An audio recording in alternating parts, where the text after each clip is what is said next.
narito na naman tayo para sa isang napaka-sweet at nakakakilig na love story nila Kalingap Edu at Ate Viancy. Tulad mo ay aking makilala.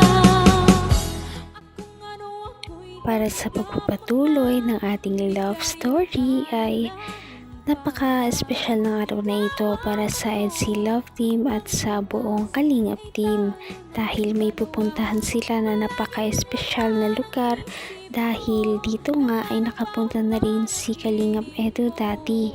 Sobrang ganda pa rin talaga ng lugar na ito at noong huling pumunta daw siya dito ay hindi pa sila Love Team ni Ate Viancy kaya medyo matagal-tagal na din simula noong nakapunta siya dito. Sabi niya ay excited daw siya sa mga mangyayari dahil siguro may surprise siguro si Kalingap Edu kay Ate Viancy. Ano kaya iyon? Malalaman din naman natin yan mamaya sa panonood natin. At ito na nga ang mga nangyari. Sabi, nakabalik na naman ako dito sa lugar na to kung saan nagsimula lahat. Saan na kaya sa Biancy? Miss ko na siya. Lamig. Grabe. Nangigisa nga yun ang panahon na to. Grabe, sinakamahan na rin ako. Lamig. Ay, samahan niyo po ako. May sasabihin ako sa kanya mamaya. Grabe, na-miss ko dito. Grabe, sobrang ganda pa rin talaga. Gaya ng dati, walang pinagbago. Ay, excited na ako na lumabas kami dito. Dati wala pa kaming lamping nung napunta kami dito eh. Hindi talaga natin magsasabi ang panahon.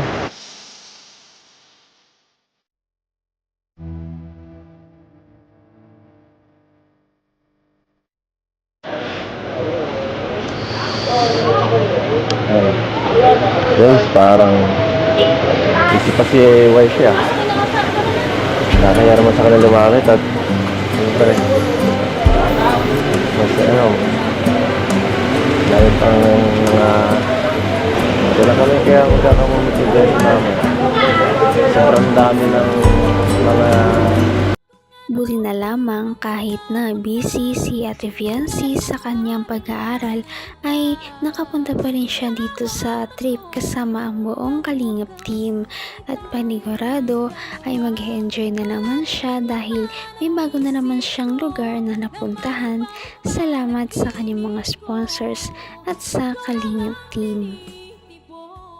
baka hindi na ako mapagbigyan. Nakakaya naman, naka-extra.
Grabe, Coach! Coach! Kita tayo. Hey, Angelica! Birthday. Angelica, this coming November 23. Ay siya? Grabe. Naku, kitang-kita talaga ang sulyapan ng dalawa kahit na magkalayo sila. Nakakatuwa dahil makikita natin na parang miss na nga talaga ni Kalingap Edu ang kanyang wifey na si Ate Fiancé. At sana nga maya-maya ay magkaroon na sila ng time na makapag-usap na silang dalawa lamang. Ay siya? Grabe. There's a lot of color. Salamat po! See a lot of color. Pasensya na po, gutom na ako. Feeling blue. There's a lot of color. Lost within it. Don't rely on my to get you through that dreams and love, same for me. Standing by.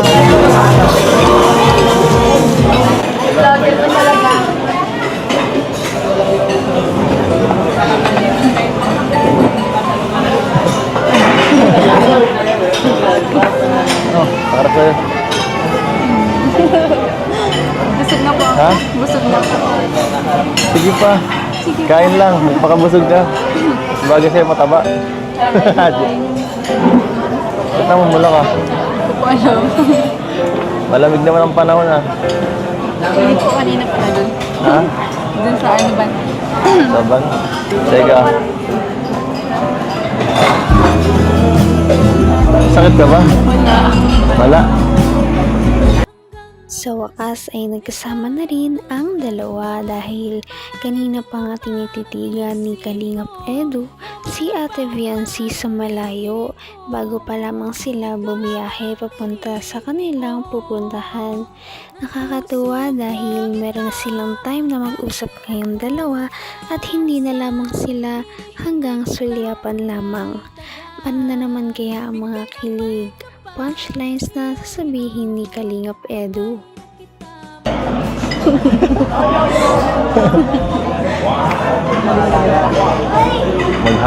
Magdamag kang nakasandal eh. Sakit na nga ng balikat ko. Hindi mo alam, di ako nakatulog magdamag. Ay. Pero buti na lang. Buti na lang nakachimpo ako ngayon. Kanina napaka-busy mo. Uy, ano ba? Dito ka naman sa akin eh. Sa akin ka naman focus kahit ngayon lang. Hayaan mo na muna yung mga angels na yan. Marami pa kayong oras. Mamaya, ako, kundi lang. Naano lang ako. Mahanap lang ako ng tiyempo. Makisingit. Bigyan mo na sa akin to. Ganda po ng suot niyo. Pogi niyo po ngayon. Correct. Marami kasi dito mga mga fans saka dapat lang para mas lalo kang para mas alam mo kung mag-stand, joke. Kaya nga pala ayan ako Siguro nga ay miss na ni Kalingap Edu si Ate Fiancé dahil sinabi niya na sana ay mag-focus daw muna si Ate Fiancé sa kanya at ang mga ibang kilig moments na masasaksihan natin ay makita ninyo sa ating mga susunod na video kaya yan ay inyong aabangan. Napaka-sweet talaga nila at napakabait ng tambalang ito kaya maraming sumusuporta. Kaya naman sana ipatuloy natin silang suportahan at mahalin si Fiancé, si Kalingap Edu at ang Kalingap team. Yun lamang at maraming salamat sa panonood. Abangan natin kung magkakatuluyan ba talaga si Kalingap Edu at Fiancé. Hanggang sa muli! Bye! Ngayon'y abot